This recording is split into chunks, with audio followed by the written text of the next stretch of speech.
Interville Tales.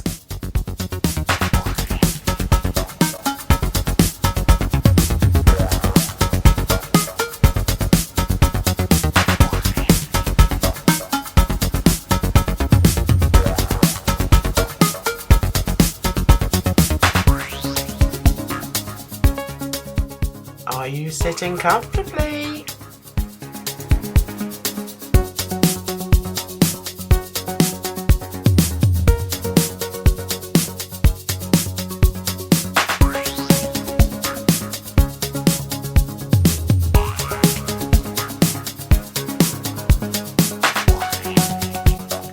Then let's begin.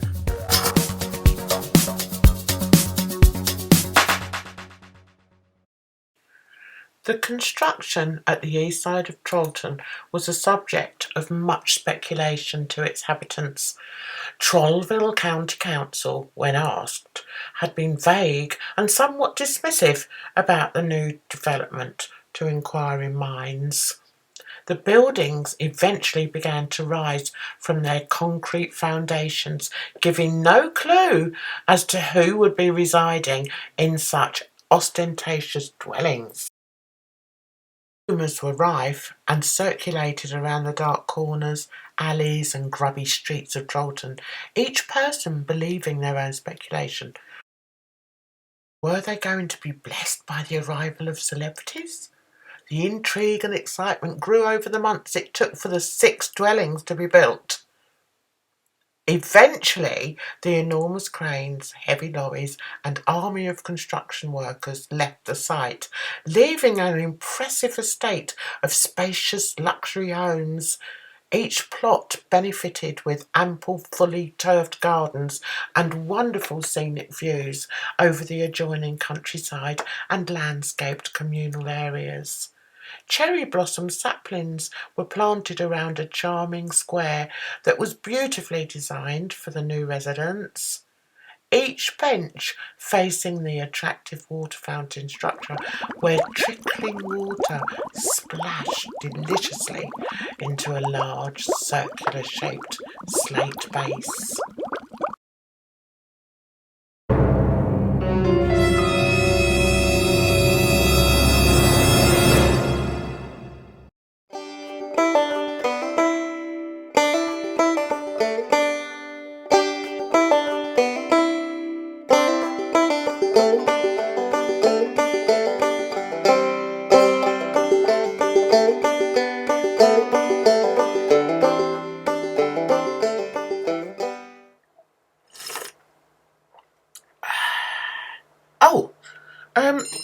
Sorry guys. Day one of arrivals was heralded by the deafening sounds of struggling gearboxes in the removal vans as they attempted the arduous climb up a dusty, untreated track to the new homes on the hill. Fool's Hill Estate was about to acquire its first residents. Several native Trollton residents were awakened midday and peeped through their blinds to catch the movements of a mid-morning activities going on. The rumblings of a convoy of removal vans shook the neighbouring streets. As their blurred, sleepy eyes focused, they could clearly see the bright yellow trucks with the words "Moving and Grooving" emblazoned in red along the length of each vehicle.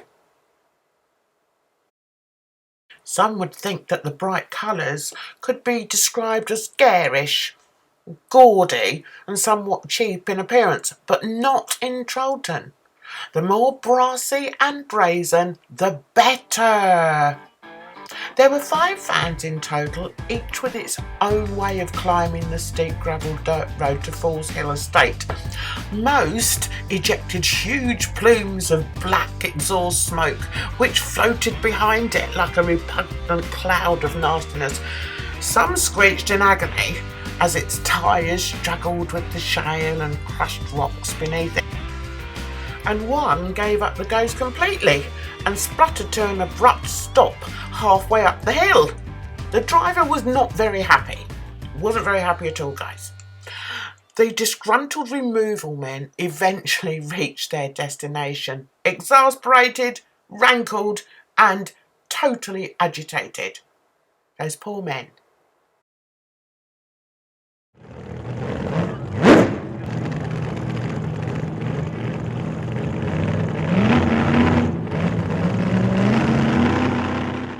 Ambrosia agreed, sat alongside her partner, Bree, belligerent, in the chugging car as they sped through the narrow streets of Trollville. Wedged in like a pair of obese sardines, and equally as smelly, there was little oxygen in the vehicle, and the windows had steamed up almost as soon as the journey had begun, so each window was completely open. Ambrosia was well aware that the next village was going to be where their new home would be.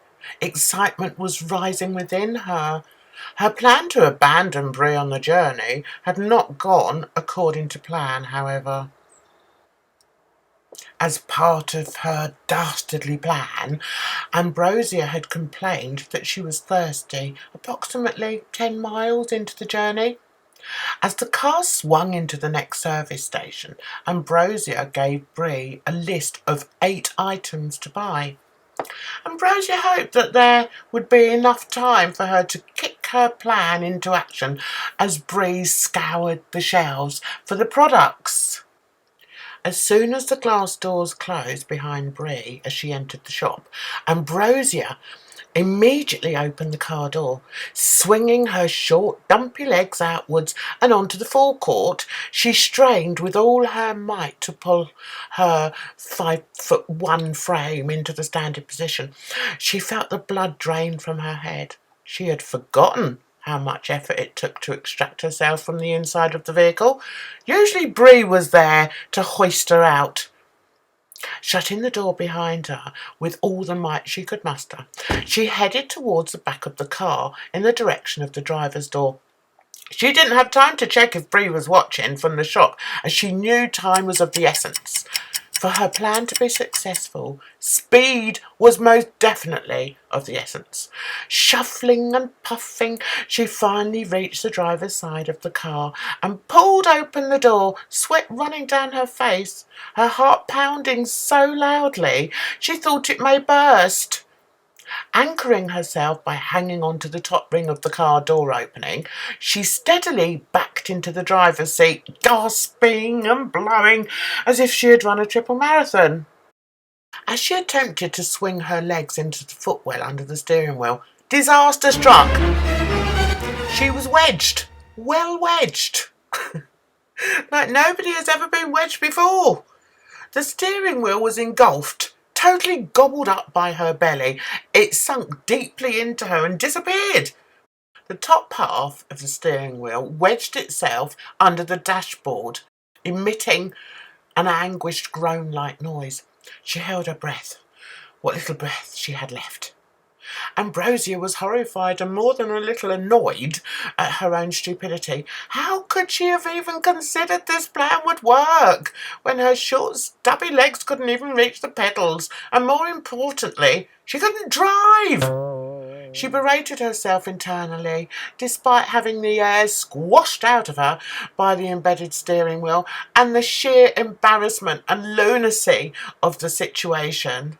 As Bree waddled over, her beetroot-coloured face showed concern as she returned to the car. This only added to Ambrosia's consternation and frustration when she realised her plan had failed miserably.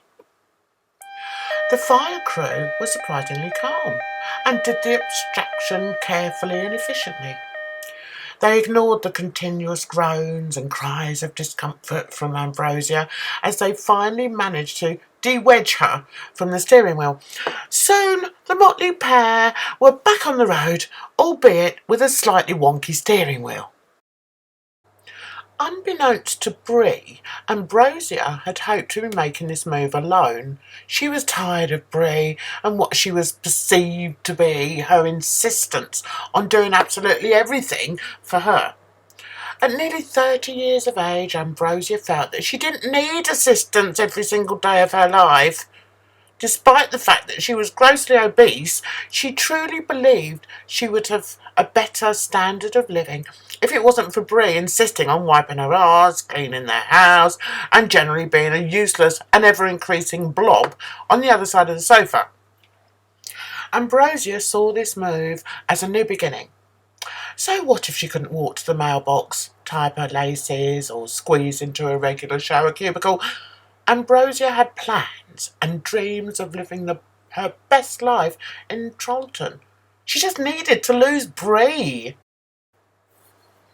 Well, I hope you enjoyed the first chapter in my Return to Storytimes video.